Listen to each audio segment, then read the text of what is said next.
Bonjour, aujourd'hui on va voir un joli théorème sur le comportement du spectre sur les matrices, moins sur les matrices symétriques réelles, comportement en termes de continuité, de topologie. Et on va voir qu'il y a un comportement lipschitzien. Alors tout d'abord, je voudrais remercier mon étudiant Mathéo, qui m'a dégoté cette petite perle dans un développement. Alors je vais commencer par une petite remarque.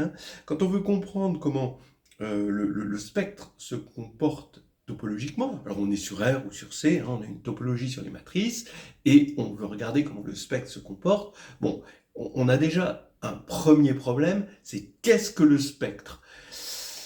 Le spectre, est-ce que c'est une partie de C puissance n ? Ben non, parce que le spectre, il n'arrive pas avec un ordre donné.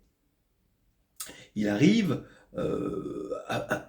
dans le désordre, en quelque sorte, c'est-à-dire que pour moi, le spectre, c'est un élément de C puissance n quotienté par le groupe de permutations.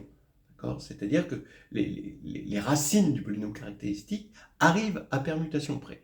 Sauf que quand on est dans Sn ou dans Hn, donc les matrices symétriques ou les matrices hermitiennes, alors les valeurs propres sont réelles. Donc là, il y a un ordre naturel, on peut les ordonner et on peut parler du spectre avec un certain ordre. Donc là, par exemple, on peut parler de la kème valeur propre d'une matrice symétrique réelle. Voilà, pourquoi pas.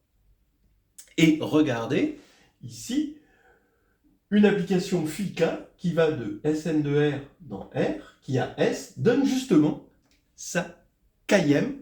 Alors, on peut partir de la plus petite ou de la plus grande, mais la kème à partir de la plus petite, ici, d'accord ? Eh bien, cette application, bon, R est munie de la valeur absolue, évidemment, et on va munir Sn de la norme subordonnée à la norme 2, donc la norme que je note avec 3 traits ici et 2, d'accord ? Eh bien, ça va être un Lipschitzien. Bon, regardez déjà, on va commencer par un exemple. Au lieu de Sn, je vais prendre Sn++. Et je vais prendre la plus grande, je vais prendre pour n égale k. Bon. Ça, eh bien, il se trouve que c'est le rayon spectral sur Sn++. Alors attention, c'est pas vrai pour Sn. Il faudrait comparer la valeur absolue de lambda 1 et la valeur absolue de lambda n. Mais pour Sn++, c'est n la plus grande. Bon, donc très bien. Eh bien, le rayon spectral de S, on sait que c'est égal à la norme subordonnée 2 de S. Donc c'est forcément déjà un Lipschitzien. Bon, voilà. Donc là, ça c'est le toy modèle de ce théorème. Non, il faut aller plus loin. Il faut aller chercher la kème. Et puis on n'est plus sur Sn++, on est sur Sn tout court. Ok, alors on y va. On va passer par le principe du min-max. Certains connaissent, ou pas, c'est l'occasion de revoir.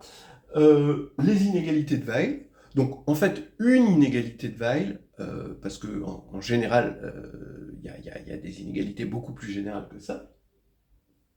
Et ensuite, on va passer à la preuve du théorème.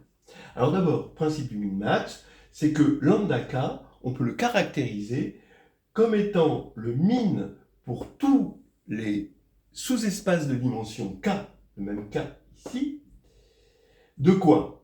Des max du produit scalaire, parce qu'on a un produit scalaire, donc sur Rn, le produit scalaire naturel, Sxx, pour x appartenant à f de norme 1. De norme toujours pour ce produit scalaire. Voilà, donc c'est ce que j'appelle la sphère, ici. Voilà, alors, bon, ça c'est un classique, vous pouvez le trouver dans l'histoire hédoniste de groupe et de géométrie, chapitre 5. Allons-y pour la preuve. On prend E1 jusqu'à En, une base orthonormée de vecteurs propres pour S, correspondant aux valeurs propres respectives lambda 1 jusqu'à lambda n, et je vais regarder le sous-espace F0 engendré par les K premiers éléments de cette base. Effectivement, c'est bien de dimension K. Je vais prendre X dans F0 de norme 1, et je vais regarder Sxx. Bon. Comme la base est orthonormée, eh bien, les EI, EJ, ça va faire des delta IJ, ça va disparaître hein, quand on va développer. Hein. X, je l'écris somme de XI, EI, hein, évidemment. Et comme S de EI, c'est lambda I, EI, eh bien, globalement, ça va nous faire une somme de I égale 1 à K de lambda I, XI carré. Très bien. Donc, c'est inférieur ou égal, parce que les XI carrés sont positifs, c'est inférieur ou égal à lambda K. Ça va être lui le max là-dedans, d'après ça. Lambda K, somme de I égale 1 à K de XI carré. Mais ça, c'est égal à 1, parce que la norme de X est égale à 1, et qu'on est dans une base orthonormée ici. Donc, ça fait bien lambda K, ce qui fait que le max, ici, quand on va passer au max, eh bien, le max pour tous les X, eh bien, ça va être inférieur ou égal à lambda K, mais en fait égal. Pourquoi égal? Il suffit de prendre X égale EK, et pour EK, évidemment, on a l'égalité. Donc ce max est égal à lambda K, ce qui fait que quand on va prendre maintenant le min sur tous les espaces de dimension K, les sous-espaces de dimension K, eh bien, évidemment, le min sera inférieur à lambda K, puisque lambda K aura été la valeur atteinte du max pour F0. Bon, j'espère que c'est clair, ces histoires de min, de max, on prend des X, on prend des F, on prend des max, on prend des min, faut suivre le truc, faut suivre son petit fil d'Ariane, en quelque sorte, voilà. Réciproquement, ok, on part maintenant d'un espace, un sous-espace de dimension K, F, et maintenant j'appelle G0 le sous-espace engendré par EK jusqu'à EN. Donc lui, il est de dimension n-k plus 1, lui est de dimension K, donc bah oui, la somme des dimensions est strictement supérieure à n, elle est égale à n plus 1, ce qui va faire que, par la formule de Grassmann, f inter G0 bah, va être de dimension strictement supérieure à 0, et donc on va pouvoir avoir un x dedans qui est non nul, qu'on va pouvoir normaliser du coup, puisqu'il est non nul, et donc on va prendre un x qui est dans f, inter S, et qui est dans G0.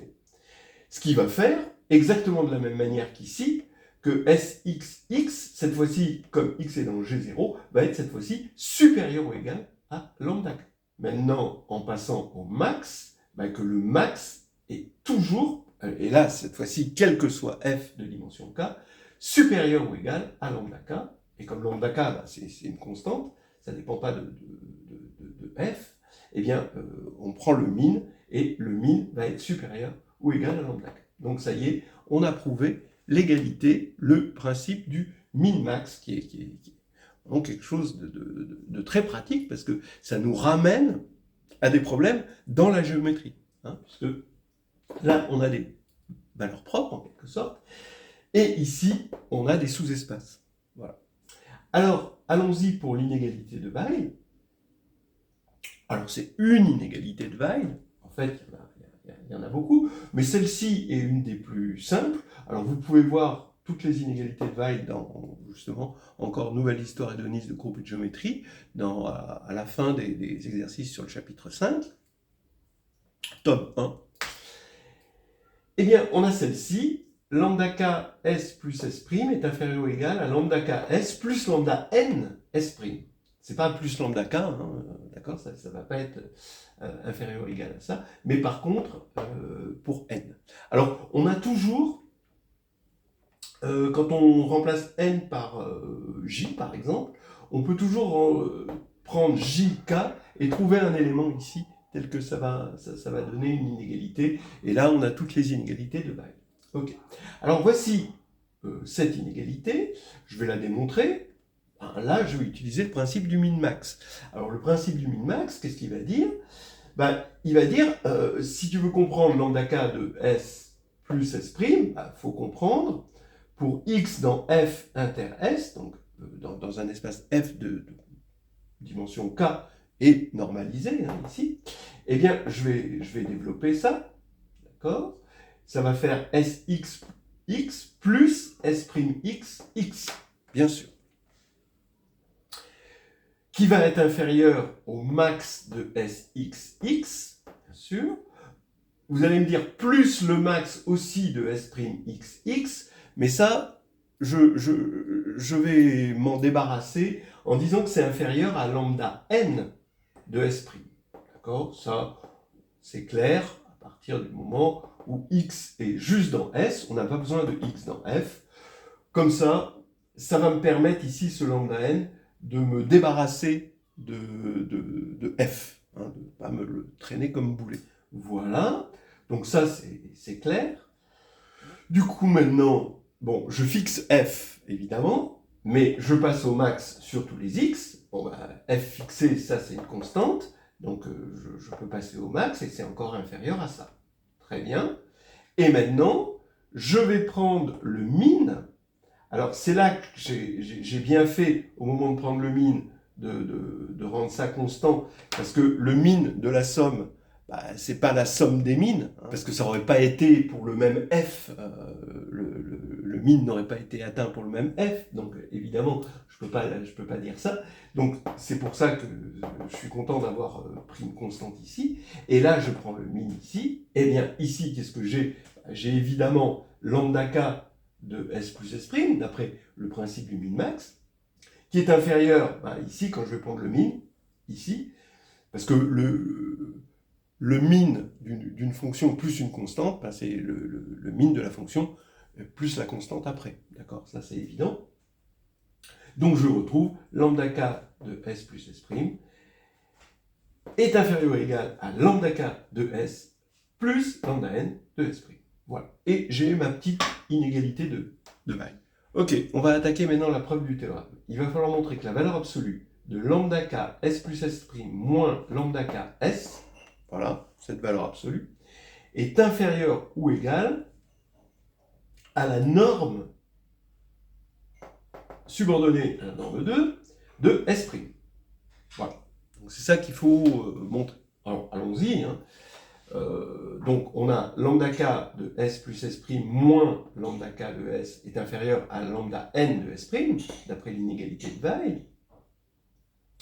Maintenant, comme je vais prendre la valeur absolue, il faut aussi que je regarde dans l'autre sens. J'ai lambda k de S moins lambda k de S plus S', c'est égal à lambda k de S plus S' moins S', ici, puisque c'est S moins lambda k de S plus S'. Donc, je reprends l'inégalité de Weil, je vais avoir un lambda n, donc ça va s'éliminer, et je vais avoir un lambda n de moins S', mais lambda n de moins S', quand on remplace S par moins S, ou S' par moins S', bien, tout s'oppose. Les valeurs propres, elles s'opposent, hein, parce que les valeurs propres de moins A, c'est moins les valeurs propres de A. Bon. Et du coup, on a un changement complet. Donc ici, on va avoir moins lambda 1 de S'. Alors maintenant, comme ρ, alors, ce que j'appelle le rayon spectral de S', c'est le max des valeurs absolues de lambda n de S' et de valeur absolue de lambda 1 de S'. Ça va être ça, le rayon spectral. Le plus grand des deux, mais en valeur absolue. Hein, faut faire attention, c'est pas juste ça. Pour Sn++, c'est juste lui, mais pour Sn, il faut prendre la valeur absolue de lui et comparer à la valeur absolue de lui et les comparer, voir qui est le plus grand. Voilà, donc c'est ça. Et bien, d'après ces deux inégalités-là, on va avoir que lambda k de S plus S' moins lambda k de S est inférieur à ρ de S'. Voilà. Et ρ de S', bah, c'est rien d'autre que la norme, c'est ce qu'on avait dit au tout début, la norme subordonnée à la norme 2 sur S', ce que vous montrez très facilement en calculant S', la norme 2, hein, ici, de S'(x) au carré, et que vous écrivez x dans une base orthonormée de vecteur propre pour S'. Ça, vous le voyez, bon, ça c'est un hyper classique, hein, voilà. Donc ça nous donne ce comportement lipschitien, donc en particulier continu, ça c'est intéressant, bon c'est assez intuitif, hein, mais c'est quand même intéressant que la k-ième valeur propre va avoir ce comportement non seulement continu, mais un lipschitien pour une certaine norme. Alors, pour ceux qui découvrent les inégalités de Weil, c'est quelque chose qui a eu un sursaut dans la recherche assez récente, c'est-à-dire qu'il y a eu la conjecture de Horn. Alors c'est-à-dire que là, on a un certain nombre d'inégalités dès qu'on a deux matrices symétriques, entre les valeurs propres de la somme et les valeurs propres de chaque matrice symétrique, et on s'est demandé si, réciproquement, en mettant des nombres qui vérifient ces inégalités, est-ce qu'il existait des matrices qui vérifient ceci? Deux matrices S et S' qui vérifient ça. D'accord? Voilà. Bon. Horn a rajouté des inégalités aux inégalités de Weil et a dit si je rajoute ces inégalités, alors l'existence est assurée. Et ça a été prouvé assez récemment, il y a une vingtaine d'années, je dirais.